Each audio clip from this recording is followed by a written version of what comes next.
నమస్కారం అండి విహెచ్ గారు. నమస్కారం. ఎలా ఉన్నారు? బాగున్నాము. ఎలా ఉంది కాంగ్రెస్ పాలన? 18 నెలలు అయింది మీరు అధికారంలోకి వచ్చి. మీరు ఇచ్చినటువంటి హామీలు ఎన్ని అమలు పరిచారు? ఏ హామీ అయినా ప్రజలు ఇచ్చిన తీర్పు 5 ఏళ్ల వరకు ఇస్తారు.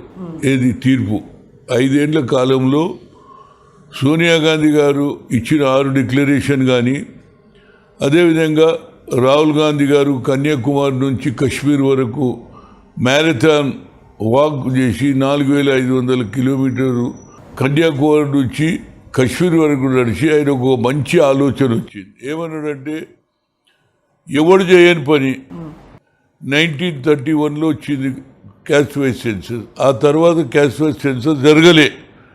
కానీ నరేంద్ర మోడీ 10 ఏళ్ళు ఆయన ప్రభుత్వం, ఇప్పుడు 11 ఏళ్ళు నడుస్తుంది. నేను ఓబీసీ ఎంపీస్ కన్వీనర్గా 3 సార్లు కలిసా. ఓసారి 42, ఓసారి 64, ఆఖరికి 85 మంది కలిసినాం. మేము ఒకటే అడిగినాం, మా జనాభా హైయెస్ట్ ఉన్నది, దానికి ఒక సెపరేట్ మినిస్ట్రీ, దాని సెపరేట్ బడ్జెట్ పెట్టమని చెప్పా.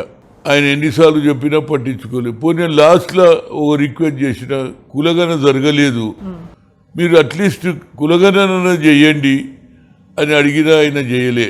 కానీ రాహుల్ గాంధీ గారు ఏదైతే 90% ఉన్నటువంటి జనం, అత్యధికంగా బడుగు బలైన వర్గాలు, ఎస్సీ, బీసీ, మైనార్టీ ఉన్నటువంటి వాళ్ళకు అన్యాయం జరుగుతుంది. 10% జనాభానే పెద్ద పెద్ద పొజిషన్లలో, ఈవెన్ జడ్జిలలో కానీ, అదేవిధంగా ఐఏఎస్లో కానీ, ఐపీఎస్లో కానీ నామమాత్రం 7-8 మంది 10 మంది ఉంటున్నారు. కడపదంతా వాళ్ళే ఉంటున్నారు. కనుక క్యాస్ట్ వైజ్ సెన్సస్ చేయాలనే ఆలోచనను ఆయనకు రావడం, దాన్ని ఇక్కడ ఇంప్లిమెంట్ జరగడం కూడా జరిగింది. ఎందుకంటే నేను 10 జిల్లాలు తిరిగిన.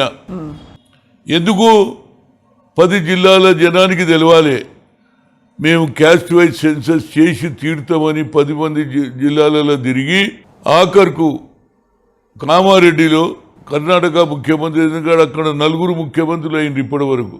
ఇక్కడ కూడా తప్పనిసరిగా నువ్వు వస్తే ఒక మంచి మెసేజ్ పోతుందంటే, దానికి తోడు రేవంత్ రెడ్డి గారు కూడా సహకరించి అక్కడ 42% రిజర్వేషన్ చేస్తానని ఎన్నికల ముందు ప్రామిస్ చేసినాం.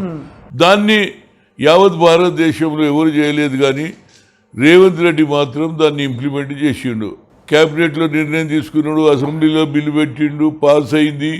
అదేవిధంగా కులగణ జరగడానికి కూడా ఒక 140 కోట్లు 150 కోట్లు శాంక్షన్ కూడా చేశాడు. అన్నీ జరిగింది, ఇంప్లిమెంట్ జరగాలి.